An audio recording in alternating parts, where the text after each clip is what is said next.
Sabi dito mga kababayan sa balita ng Politico News, yung Committee on Good Governance, Public Accountability na pinamumunuan po ni Congressman Joel Chua ng Maynila, magra-wrap up na daw po ng kanilang investigasyon kay Simenet, kay Sara Duterte po. And because of that, ang inaasahan ng marami, ang move na to mga kababayan ng committee ay dahil pinagandaan po nila yung impeachment. Kasi di ba, nagbabagang mga balita at pagtalakay sa mga isyu ng lipunan. Pulsa, opinyon, banat at paglalantad sa katotohanan. Pulsa, what you see is what you get. You decide. may nag-file na po na dalawa and it was endorsed. Una yung in-endorse po ni Akbayan Representative Percy Serdanya. That was the first impeachment case.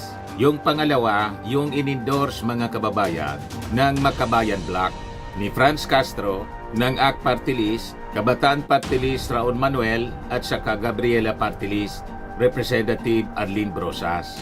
At sabi, baka mamaya o ngayon may mag-file pa na isa pang impeachment case.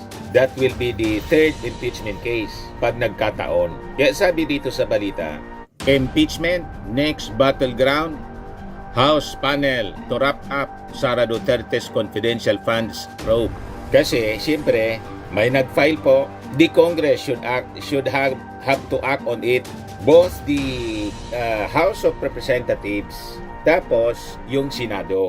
Kasi yung Kongreso po kompuesto ng Senate at saka ng House of Representatives. So yun ang aabangan po natin. But before ko mga kababayan na ibigay sa inyo ang complete story ng balitang yan, click subscribe muna dito sa ating YouTube channel and hit the notification bell para lagi po kayong updated sa mga kaganapan dito sa ating bansa. Like and share na rin po ninyo ng ating video. At huwag na rin po ninyo na skip yung ating mga commercial ads para tuloy-tuloy lang ang pag-unlad ng bagong Pilipinas. Balikan natin mga kababayan yung ating kwento. Ito na siya po. Live siya sa Congress po mga kababayan. House holds final hearing on OBP DepEd budget utilization. Yung sa confidential funds ito mga kababayan. Yung committee ni yung committee po ni Congressman Joel Chua. So sabi kahapon po ni Congressman Chua, bukas, referring today, Monday, mga miyembro na lamang anya ang mag-uusap. Kami po ay magra-wrap up na dito sa confidential funds at iso-summarize kung ano ang mga nangyari. Chua said the committee initially considered inviting Duterte security officers who received the confidential funds. However, they decided against it upon learning that the armed forces of the Philippines had already initiated an internal investigation into their involvement. Yung umawak po ng pera, yung chief security ni Sara, ganon katindi mga kababayan yung nangyari sa fund utilization ng confidential fund po ni Sara Duterte. Highly irregular po mga kababayan yung paggamit niya ng pondo. Napag-alaman namin na iniimbestigahan na rin siya ng armed forces. Kaya aayaan na namin ang armed forces na mag-conduct ng kanilang sariling investigasyon dahil sakop nila ito, sabi po ni Chua. Sa kasabi niya, may mga nag-file na rin po ng impeachment sa ating Vice Presidente kaya minarapat po namin i-wrap up na rin po ito. Chua is confident that the committee has already fulfilled its mandate of investigating the confidential funds in aid of legislation, with several measures being prepared for filing this week. Kaya po yung propaganda po ng kampo ni Sara Duterte na ito po in aid of persecution ni Sara, na planadoan niya ito, malabo po. Ang planado po yung paglustay.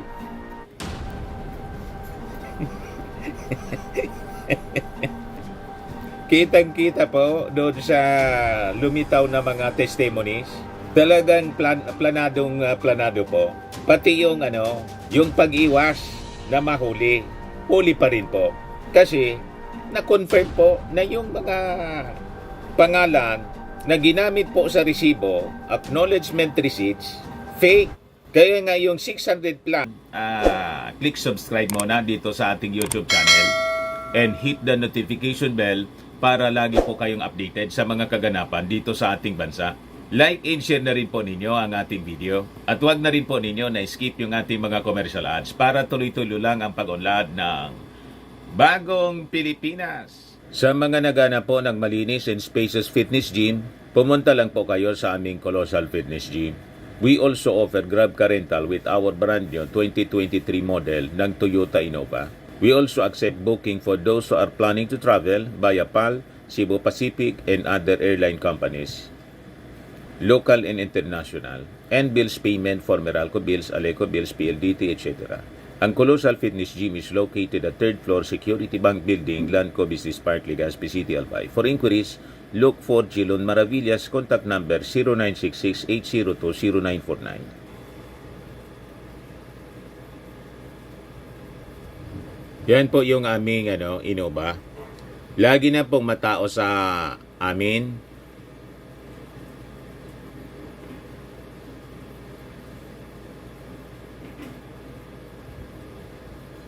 Yan po mga bagong clients namin. Napakaganda at colorful at napakalinis ng aming gym po. Pati mga foreigners po pumupunta sa amin, mga British tourist po sila dito sa Legazpi.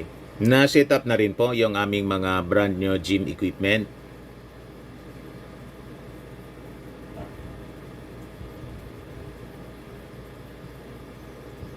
May treadmill na rin po kami. Ito naman po yung bago naming product na binibenta online. Eye Glow Serum, whitening po siya. Tingnan ninyo yung epekto sa aking anak na architect before and now. Yung mga inquiries po ninyo, dumiretso na lang kayo sa kanyang Facebook account, Riz Maravillas. Ito naman po, Firmax Firming and Lifting Cream, pinapahid po sa mga pulses in affected area. Mainam po sa paninigas ng mga kasukasuan. Ito naman po, Automax Radiant Serum. Sa mukha naman yung application, anti-aging po siya. You will look 10 years younger than your age. Sa mga cancer patients naman po, baka lang gusto ninyo itong itry. Neng siya red mixed fruit drink.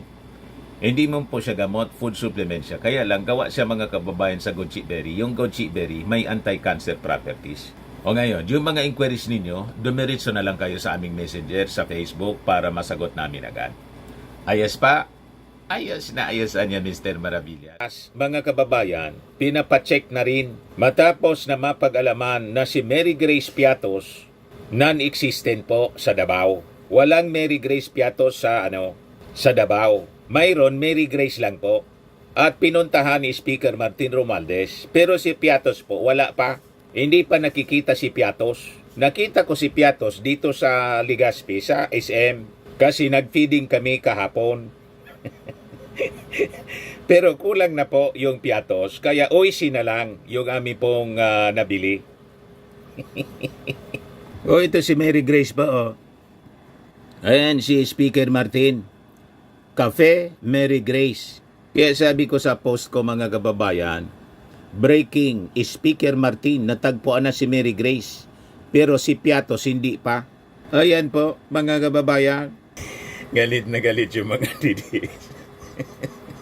Yan man talaga po. Pati si Kokoy Villamin po, hindi pa matagpuan. Nagpalabas na ng reward money para lumita 1 million yung pabuya ng mga congressmen. Wala talaga pong lumitaw. Kasi nga po, fake. Malinaw na malinaw po.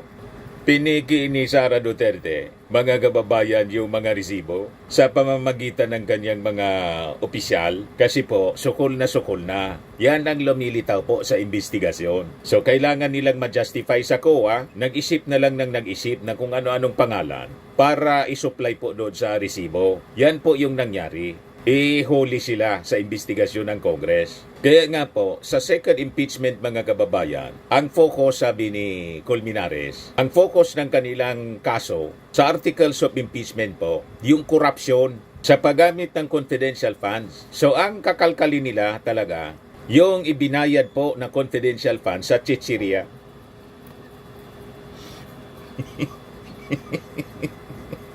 Inubo sa chichirya, mga kababayan. Ang beneficiary po, chichirya. Pati oishi, Nova, tempura. Dinamay na, mga kababayan. Ganun katindi itong vice presidente na talagang kung ako ang tatanungin po, kailangan po matanggal bilang vice presidente kasi hindi niya ma-justify yung paggastos. Ngayon, nang hindi ma-justify, nagbanta.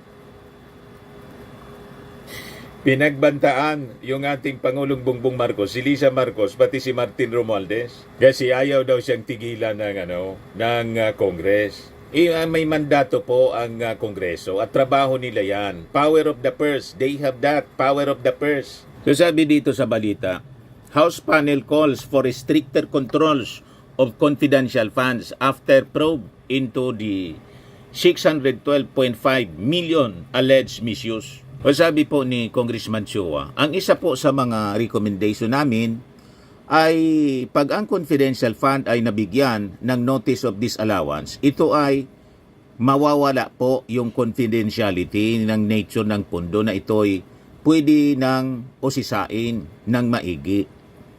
Chua also proposed limiting the allocation of confidential funds to agencies directly involved in national security, intelligence gathering, and peace in order. Yun naman talaga po, dapat yung mga national security agencies na involved or yung mga agencies na involved sa national security tulad ng National Defense, National Security Council, yung Armed Forces mismo, yung PNP, yung Coast Guard, and other related agencies po na involved sa national security, yun lang ang bibigyan ng pera para sa confidential funds. Pero yung DepEd po tapos OBP, so yun ang batas, mga kababayan, na kanila pong idadraft po. Kaya malabo yung mga akusasyon ng kampo ng mga Duterte na ito ginawa ng Congress para lang to exact revenge against the Duterte. Walang ganun po. Kumbaga sila nasangkot sa mga kasong ito. Ang dahilan yan kasi gumawa sila ng mali. Misuse of funds, mga kababayan. At ang gawaing mali, hindi man po pwedeng magpikit mata na lang yung ating Kongreso na yun ang ibig nilang mangyari. Unang-una, sila yung nagsasabi na dapat labanan natin ang korupsyon. Ina-accuse nila yung administration ng korupsyon. Yung tambak na korupsyon, mga kababayan, irregularity in the use of utilization of public funds na discovery po sa DepEd tapos sa OBP. Kaya sabi po ni Chua, dapat limitado lang ang mga ahensya o mga departamento na binibigyan ng confidential funds. Lalong-lalo na yung mga ahensya at departamento na walang kinalaman sa intelligence gathering, sa national security, sa peace in order. Para ma-address ito, the panel is pushing for legislative measures to enhance oversight and accountability, which will be filed in the House of Representatives this week. Among the proposed reforms is lifting confidentiality protection on funds flagged with notices of disallowance to enable comprehensive reviews. Ayan po ang sabi ni Chairman Joel Chua. O ngayon, sa criminal liability naman po ni Sara Duterte, matapos pagbantaan niya yung ating Pangulo na ipapapatay si Lisa Marcos tapos si Martin Romualdez, sabi ng ating mga congressmen, hayaan na lang yung DOJ. Kasi ang tutok nila ngayon yung sa impeachment na. House leaders leave determination of Sara's criminal liability to DOJ amid impeachment complaint. Sabi ni Representative Geraldine Roman, that is a totally separate and independent process. Kanya-kanya na tayo ng trabaho. Basta as far as we are concerned, we have a mandate to process the impeachment complaint.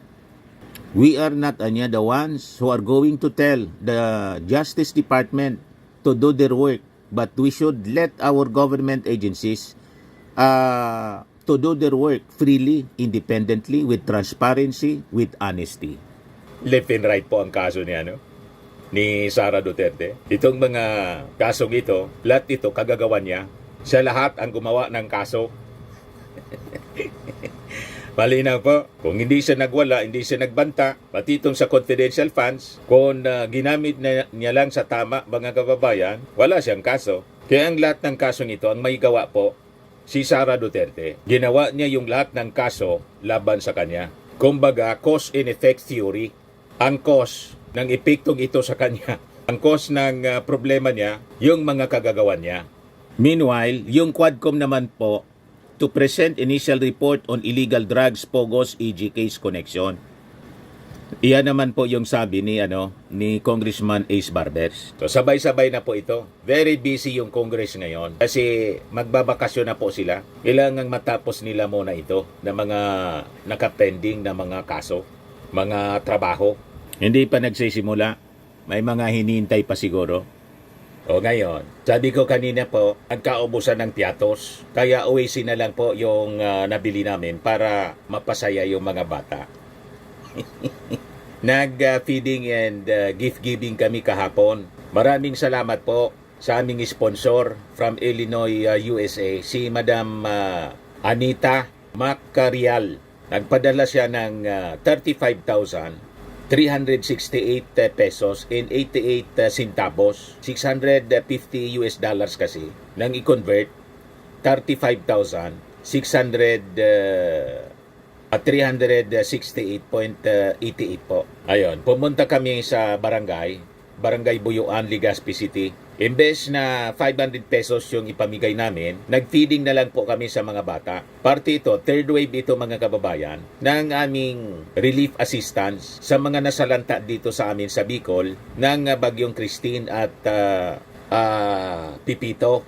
So, pinakain namin yung 100 kids from poor families ng Jolly Spaghetti. Binigyan namin ng gift packs, Oicy snacks, assorted Oicy snacks, na yung isang big pack mga kababayan worth 100 pesos.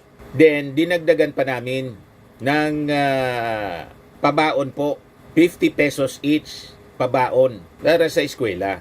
So ito po, pinost ko na po para sa documentation and transparency po, para hindi po tayo masampahan ng impeachment.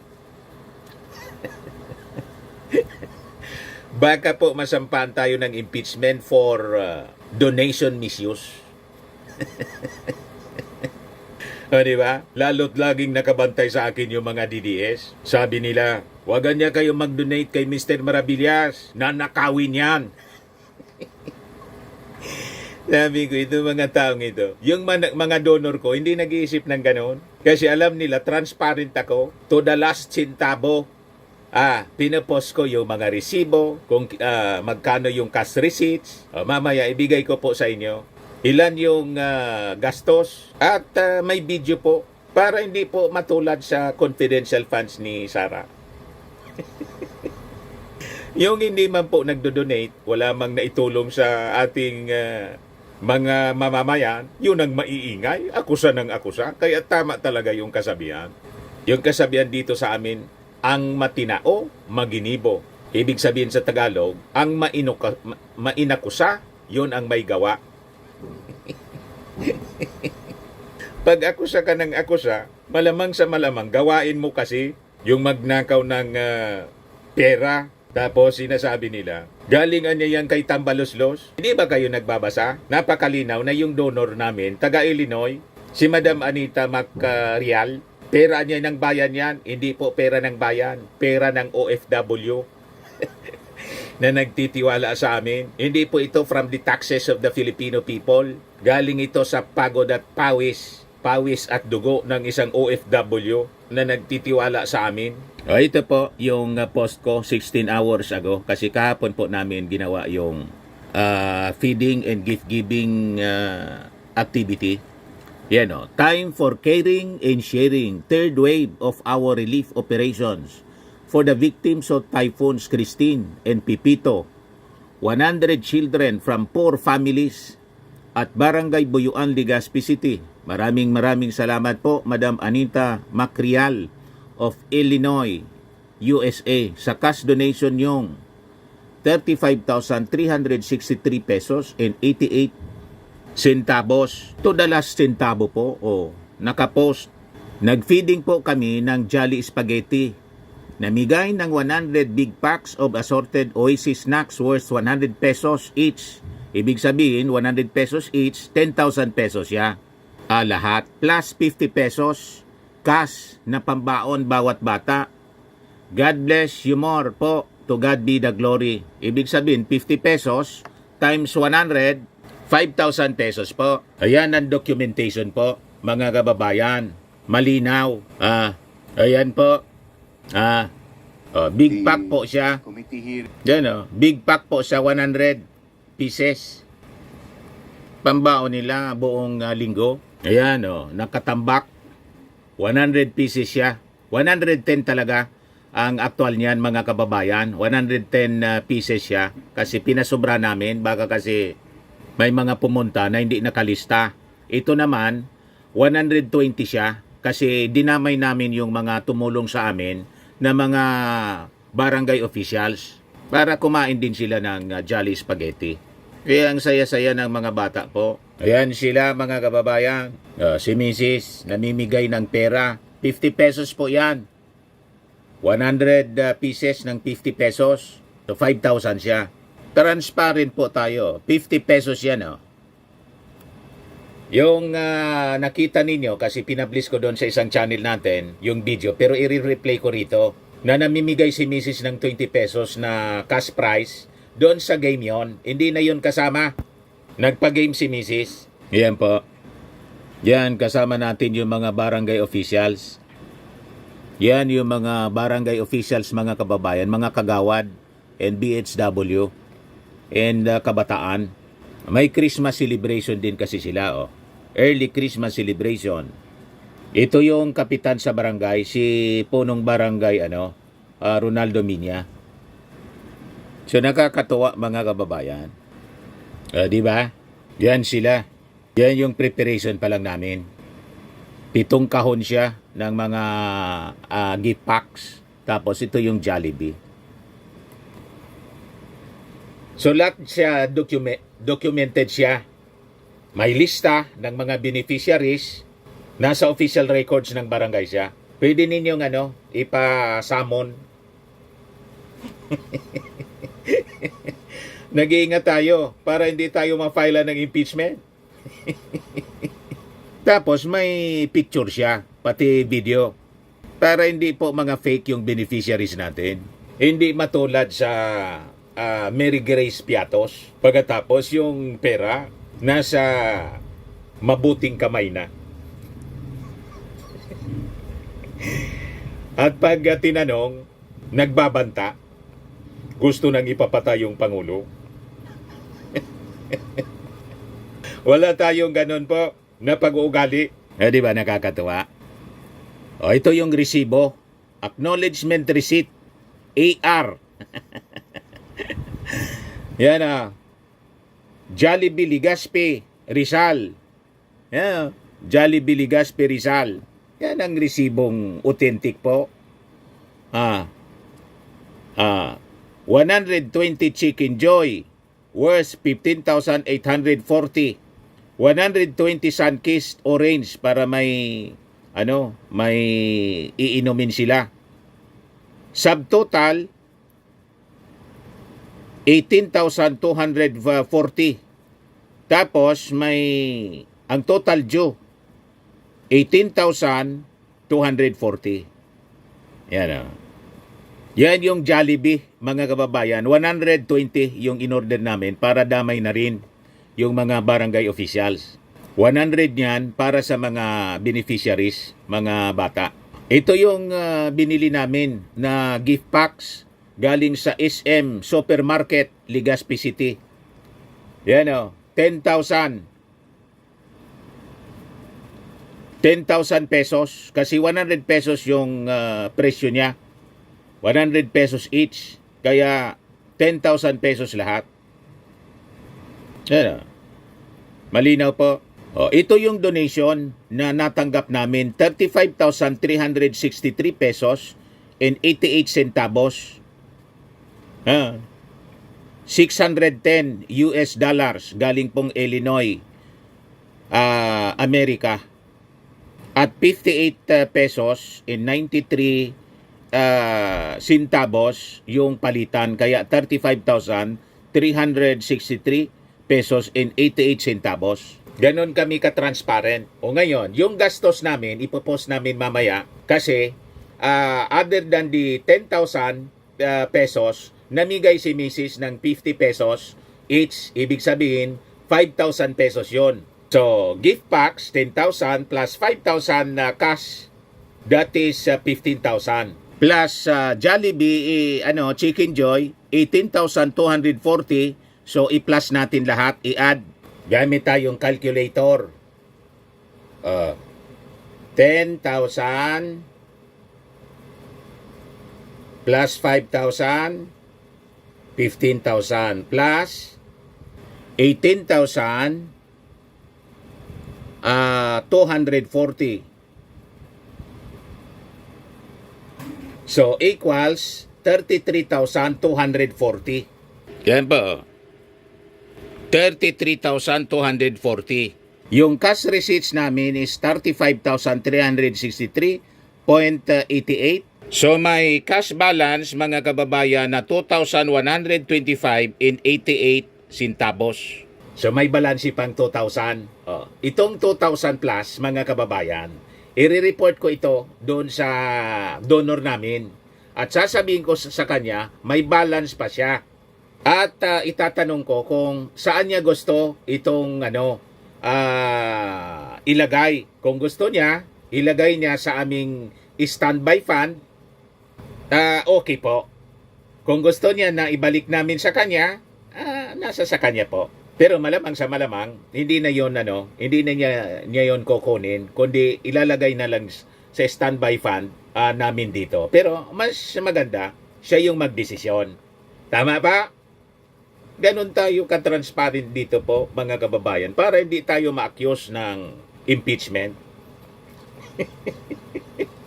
Dahil sa lustay ng pera ng bayan, hindi man po ito pera ng bayan, pera ng OFW, ng donor. Ganon kami ka-transparent po.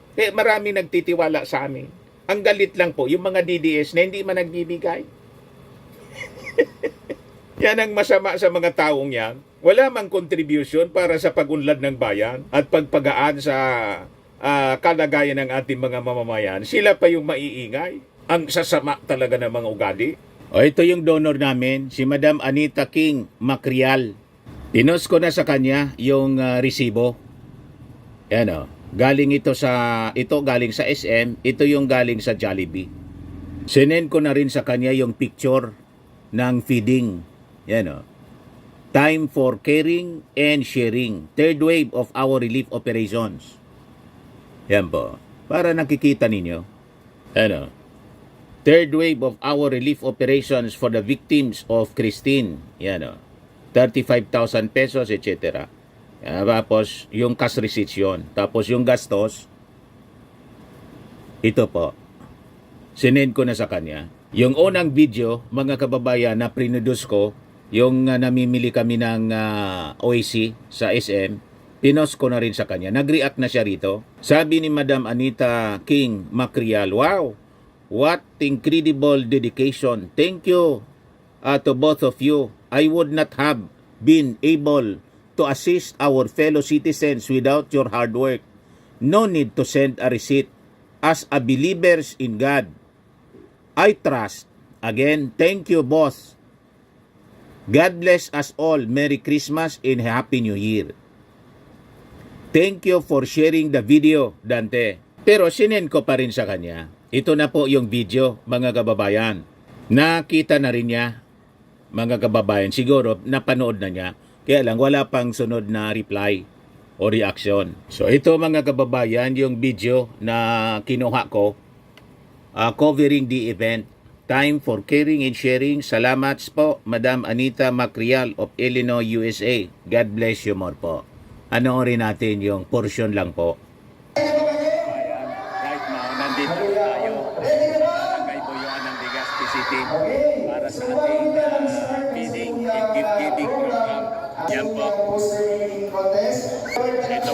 kababayan sila. Program kayo 100 kids, So, mga palakpakan na po, beneficiaries, sir. mga kababayan. Palakpakan sa Sir Riz. Yan, okay, sir. So everyone. Yung anak ko, yung anak kong architect siya. Ready na, sasabihin nyo. Yan po. Ready na. Ito yung aming Ay parang hindi mga ata gift. kayo ready para Chicheria. sa kay Jollibee. 100. Ready na ba kayo? Sige, tignan natin ulit. Sabihin nyo. 100, ano? Ready na. Ready na. Yan po, 100 Assorted. Pang naririnig. Ito yung Aha. pang feeding po. Aha. Jollibee. May pag-game mo na Ready si Riz. ang mga kabataan natin. So, nagpapagame muna yung anak ko. Okay. Pati yung punong barangay po sumali sa game. Yan po, oh. Nakakatuwa din yung kapitan, punong barangay. Masakit yung ngipin ko. Ikaw. Okay na ako. Di ba? Tiyan ko. Masakit ang diyan. Masakit ang tiyan ko. Masakit ang diyan. Game siya po. Umutot na siya. Ano ba yan? Ayan, wala na sa palos maite. Wala na. Panalo si Kap. Panalo. Sikap naman kasi yung actions Kap. Sikap. Ay po ninyo. Kakalo po ako ng lobo. Salamat tayo. Sino ba ako Sponsor. tulong? Dahil early Christmas celebration. Na kung saan dahil po dito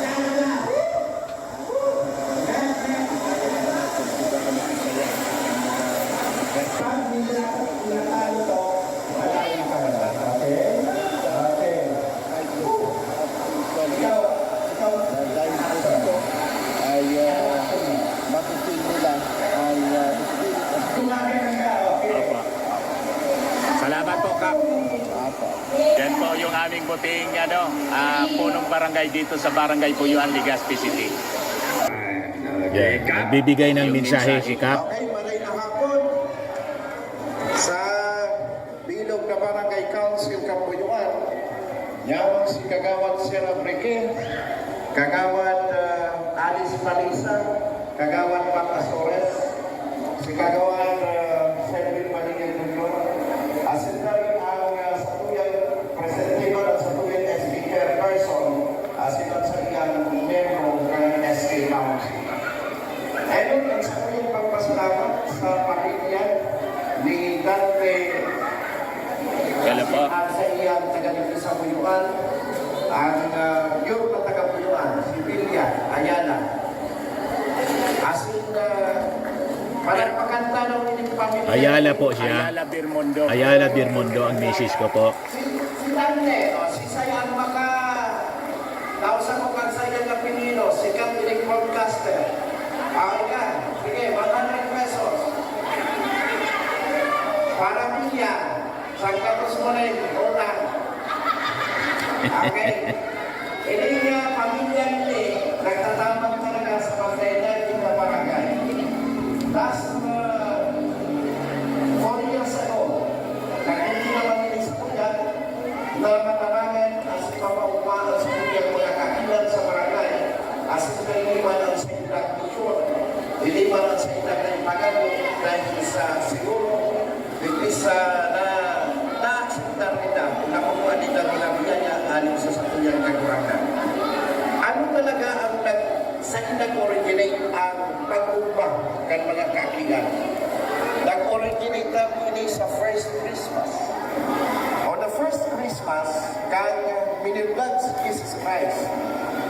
Ang sabi ng mga tao, nag-abot sa Mesaya. Asinta, nagkaiwang pag-uba ang kinapan. Dahil na nag-abot sa satuyang kagurangan. Asinta, ining kagurangan aki. Kaya kung ilingon mo, Christmas is for children. Christmas is for young. Na pigpapamatik na sa ila. Na on the first Christmas, nagkaigwan ikaw pa. Dahil kainitanda ang satuyang kagurangan. That is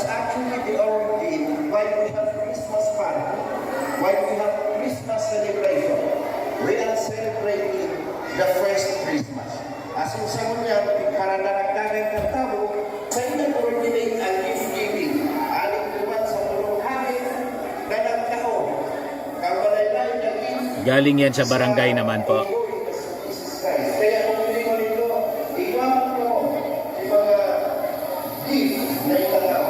So, ini as the thinking na nagtatakot ni mga thief, nangyari nila during first Christmas. Pasalamatan, ini mga hayop na nagtatao kahit mga biyaya as in mga regalo sa satuyang mga kapiyan. Sa imo dati marabilyas, sa imo dati ma'am, sa imo at sa iyong hapon, salamaton sa pagpili ng barangay ng Buyuan na maging maupat sa kanya ng Christmas. On behalf of the Barangay Council ng Buyuan, Barangay Captain Ronaldo Vinya, maray na hapon sa Tuya Gabos. Yan po ang ginawa.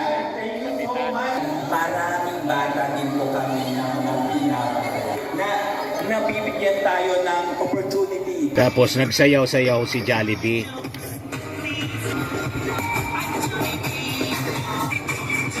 Ang daming bata dito. Yan yung pagkain for distribution na po, mga kababayan. Ano na ito, Kap, na activity ninyo? Ano siya? Poster Painting making. contest po. Early Christmas celebration po. Poster making contest. Feeding. May certificate na binigay sa akin. For your dedication as our sponsor during the early Christmas celebration for children held on December 8, 2024 at Buyuan Covered Court, Legazpi City. Signed Honorable Ronaldo Piña, Punong Barangay, Honorable Alicia Campanisa, Barangay Gawalan, Cavite. Mayroon pala tayong ano? May award pala tayo rito. Ayan, ito na. Ayan. So, may award pala ako po. Yan po, certificate of appreciation.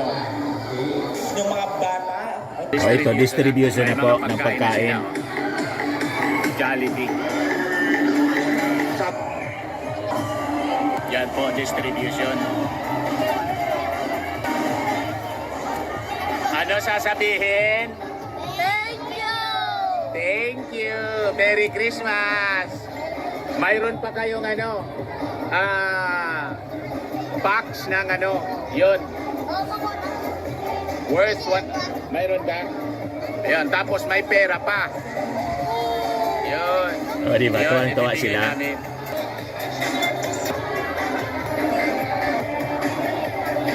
Ibibigay ni Mrs. Masaya ba kayo? Masaya? Masaya ba? Ayun, masaya sila. May Jollibee. Ito, napakaliit pa, oh. Masaya ba? Ayun. Kakay na. Father in Heaven, nagpapasalamat po kami sa lahat ng mga biyayang ipinagkakaloob niyo po sa amin, O Lord. Nawa po kayo po ang aming maging kalakasan po na siyang amin po na nakagamitin po for today at sa mga susunod pa pong araw. Thank you so much po sa Barangay Council, kay Dante Maravillas po, O Lord, nanawa po, bigyan niyo pa po sila ng more blessings po para po lahat ng mga tao po na nasa paligid po namin ay lahat po ay makinabang ng iyong biyaya, O Lord. In Jesus' name we pray. Amen. Pwede na. So pwede na tayo kumain. Ayan. Yan, 100 children, mga kababayan. May pera pa siya. Distribution na po. Pati pera, May pera. 50 pesos each. Aray po, thank you very much. Aki, bakuyin para sa iyo. Tapos, pesos.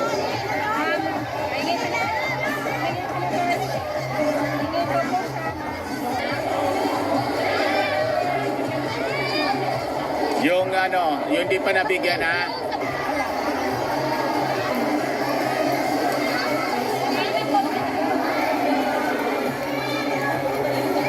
Yun, hindi pa nabigyan. Kids, ano sasabihin pag binigyan?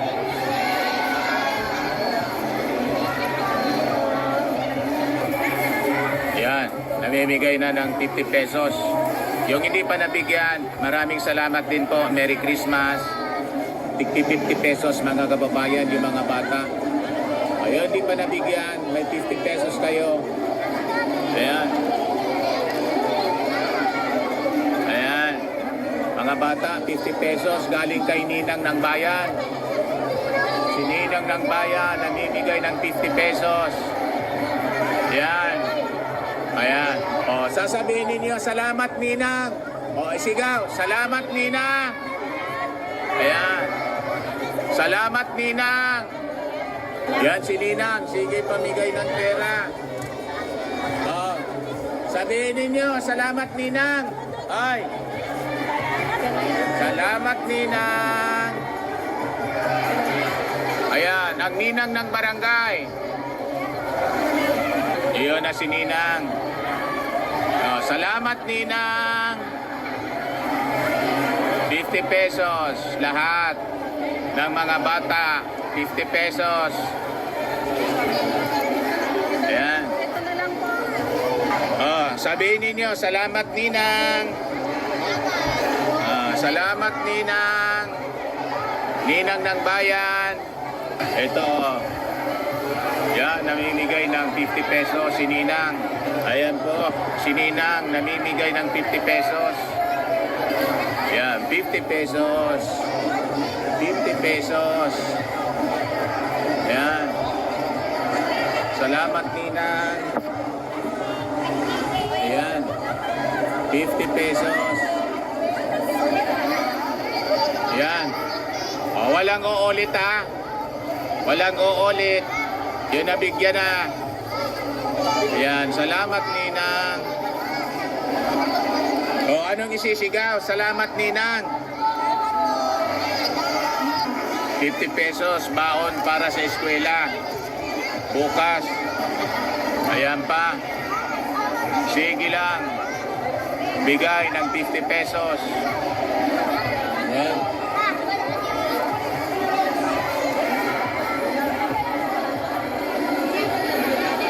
So, ang dami daw niya. Ano ang sabi mo? Thank you. Dami kang baon?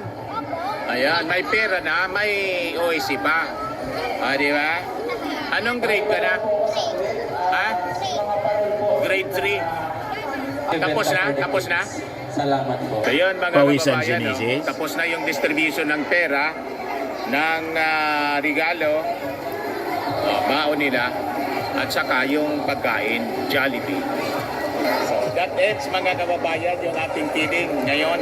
Again, in behalf Yan po. of the Barangay Council of Barangay Buyuan, Maraming sa salamat po tuyang sa ating sponsor po niya na pagkahapon, sponsor si Madam to Sir Anita. Dante Maravillas and family. Dyan sa- Thank you so much po. Parang na po at sa tuyang Santa Claus. Dyan sa Illinois, sa Amerika. Naging Merry Santa Claus Christmas, ako. Madam. Ako po si Dante Maravillas. Bye-bye po. God bless. O, ganun po tayo. Transparent mga kababayan. To the last centavo, nire-report natin sa ating donor. Kaya malabo tayong ma-file ng impeachment case. Paya kayo mga DDS, ano? Yung mga nag-aakusa sa aking nanakawin na niya yan ni Mr. Maravillas. Huwag kayong magbigay ng donation. Unang-una, hindi man po ako nangingi ng donation. Sila mismo yung nag-offer. Gusto nilang tumulong at nakita tayo na palagi tayong namimigay ng relief sa panahon po ng calamities. At pag Pasko, may mga feeding kaming ginagawa. And most of the time, yung pag Pasko po, yung previous years na na-mention ni Kapitan, galing po yon sa aming sa aming sariling pera. Kasi kailangan na mag-share tayo ng mga blessings sa atin ng ating Panginoon. Bless yung aming kabuhayan, kaya sinishare namin. At least pag December mga kababayan, nagpi-feeding talaga kami po. So ano kayo ngayon? Pero siyempre, laging may sasabihin po yung ating mga critics, yung mga bashers. Wala man diyang nakikitang maganda. Lahat pangit ang nakikita nila. At tulad ng ating Pangulong Bongbong Marcos, gumawa na ng napakaganda para sa ating bayan yung ating Pangulo, kung ano-ano pa na mga akusasyon ang ibinabato sa ating Pangulong Bongbong, pinagbantaan pa yung kanyang buhay. Ganon talaga po ang buhay.